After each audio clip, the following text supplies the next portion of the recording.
terrifyingly strong. Lions don't usually accept people into their pride. Ever get the feeling you've been surrounded by lions? I get it every day. Kevin Richardson seems to have a dream job, looking after lions and other animals that have come to accept him as one of the pride. But there's feuding and fighting when new arrivals send fur flying, and a deadly battle for dominance in another family leaves an orphan on his own. As the park that's become a refuge for the most vulnerable faces financial ruin. I would hate nothing more than to see this place go and the animals in it. It's my life and soul.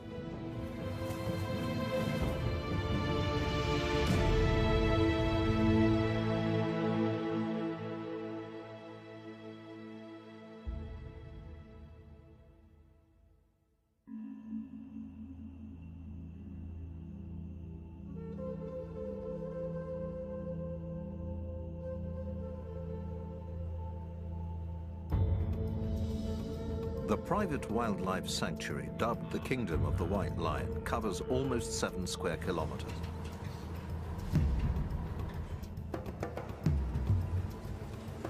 It's home to leopards,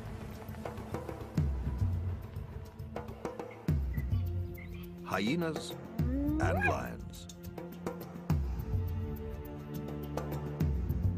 One of the largest and most impressive prides in the park is dubbed the Big Kings.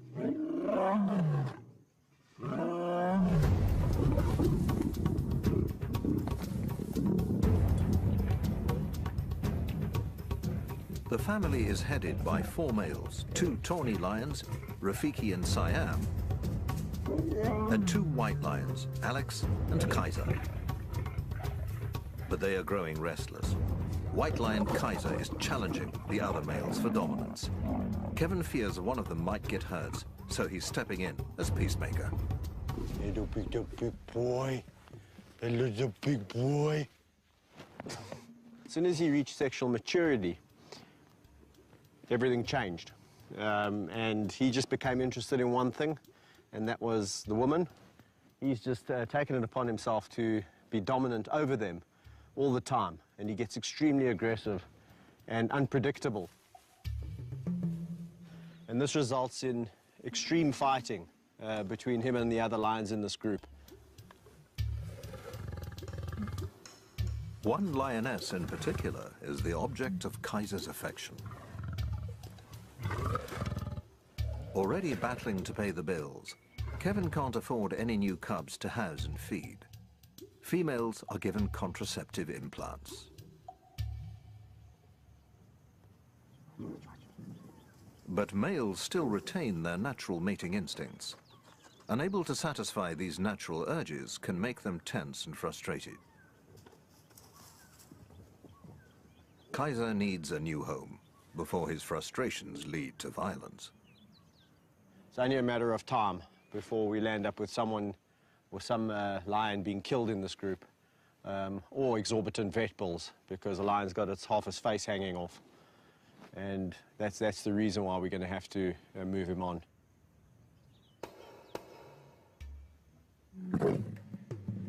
All of Kevin's 38 lions have been bred in captivity. 7 of them are rare white lions, identical to their tawny relatives except for their coloring. But keeping so many big predators is expensive. To run a park of this nature, you are looking in the region of around about $15,000 to $20,000 a month. And that's just maintenance, anti-poaching patrols, staff, keeping the electric fences clean. You got your little magic pliers. You know, feeding the lions, watering the lions, making sure they've got proper veterinary health care. They've been de-ticked. Vehicles, petrol, fetching food. It's a big job. People don't realize what a mammoth job it is, taking on, looking after a lot of lions, you know, not just one lion. It's, you know, a lot of mouths to feed. Kevin helped to set up the park as a giant film set for a movie about a white lion. It was his job to look after all the animals on set.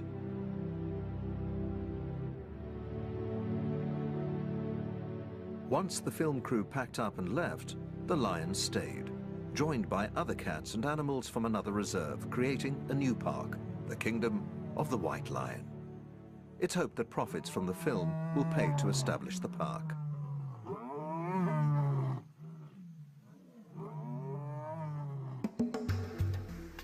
Managing the reserve is a full-time job that includes caring for animals from the time they're born. There's a nursery for cubs, like these young lions, the last to arrive before all of the lionesses in the park were implanted with contraceptives. No, your tongue is rough. So this area over here is known as the nursery area, where all the orphaned or abandoned youngsters come. And in this particular case, we have two lions that are not related, Mfumo and Vayetsi, about 10 months of age. And these little hyenas were also abandoned. So they all land up here in the nursery area where they can get the care and the love and the attention that they need. The two lion cubs are growing up fast. They'll need more space and the chance to mix with adults to develop social skills needed to thrive in a pride.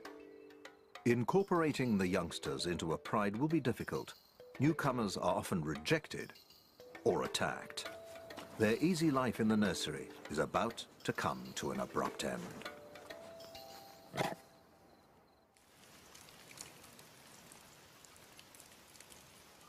Such care costs money, around £12,000 a month. Kevin and his backers need the White Lion film that was shot here to make money.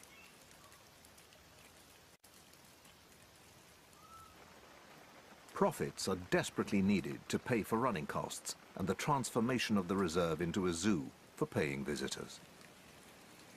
If the cash they need doesn't start to flow in, the park and its inhabitants face an uncertain future.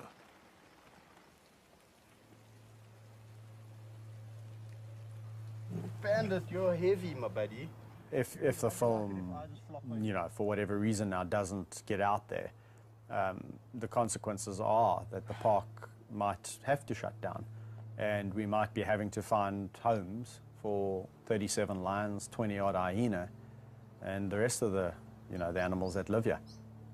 Well, it would be all for naught, my life's work, if that happened. And yeah, I can't even begin to imagine that. So what do you think? Having started a family of their own, Kevin and his wife Mandy have gambled everything on the success of the White Lion project. They hope baby Tyler will one day inherit a thriving business built on conservation. Behind the scenes, obviously running a park of this magnitude, and it's a constant worry for us because if we don't find the income and keep things going, then what happens to the animals, which is obviously, Kevin, my #1 priority. On top of financial worries, managing big cats in confined spaces is a full-time job. In the wild, there's plenty of space to roam, but in an enclosure, family feuds can erupt into deadly fights. That ear's ringing. In one pride, 3 young lions are approaching the age when, in the wild, they would leave to form a pride of their own. They're starting to clash with their father. They'll have to be moved before one of them is seriously hurt. Kevin decides to relocate them to a new enclosure, together with 3 other young lions.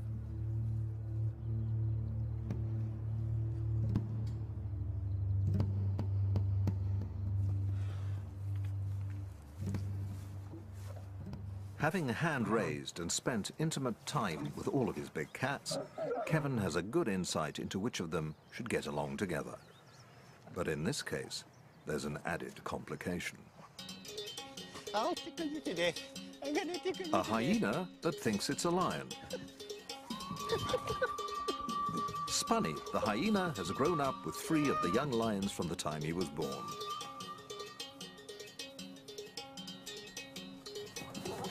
Lions and hyenas are usually considered to be arch rivals that will attack each other at any opportunity. But Spunny has developed feline behaviors that would make him an outsider among other hyenas. He'll stay in the pride where he's long been accepted as an honorary lion.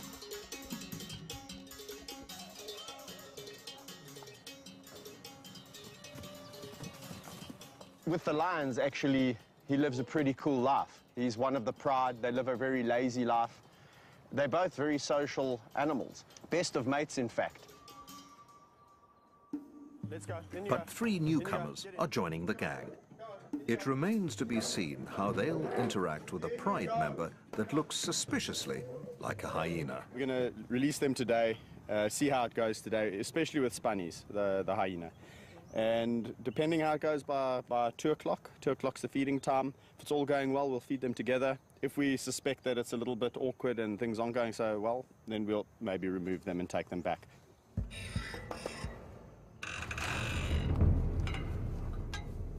Experienced keeper Rodney Nombakana is the only other person allowed to handle animals in the reserve. Young lions are notoriously unpredictable. As the 2 groups meet and establish a hierarchy, nervous tension can easily turn to aggression. When they fight like that, and I mean, it makes a lot of noise, and to a human being it seems very scary. But to lions with their thick skin and all of that, just a wah, wah, wah, wah, wah, they immediately are showing who's more dominant than the next. One group lays low, while the other 3 lions and Spunny the hyena look to Kevin for reassurance. So at the moment, we're in a bit of a apartheid situation. We've got this group, including Spunnies. Spunnies is on the periphery, and myself and the 3 newcomers, and it's segregation. But it's gone really well. I'm really happy about it. There's been a little bit of nose touching and that kind of interaction. No aggression from either side. The 2 groups soon integrate and start to make friends. That's fantastic. Even Spunny finds his place in the new pride. Hyena wins. But the real test is still to come. Feeding time will determine whether the new group can coexist peacefully, or whether a battle for a best morsel will descend into sectarian war.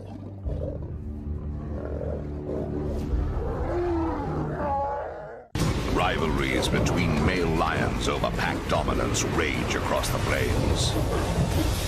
But only one can be crowned the king. Lion Ganglands, tonight at 8 on Nat Geo Wild.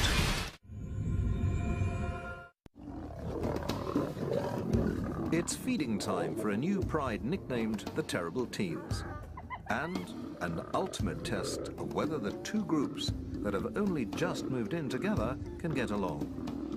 Initial squabbles subside when they realize there's enough to go around.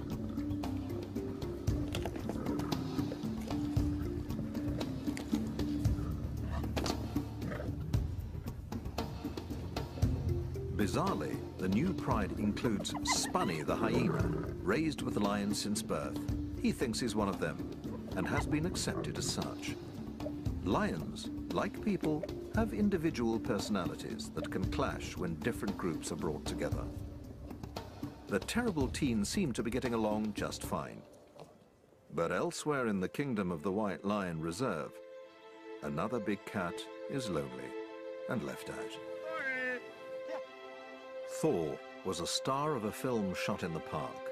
The film that manager Kevin Richardson hopes will help pay for a plan to turn the reserve into a visitor attraction.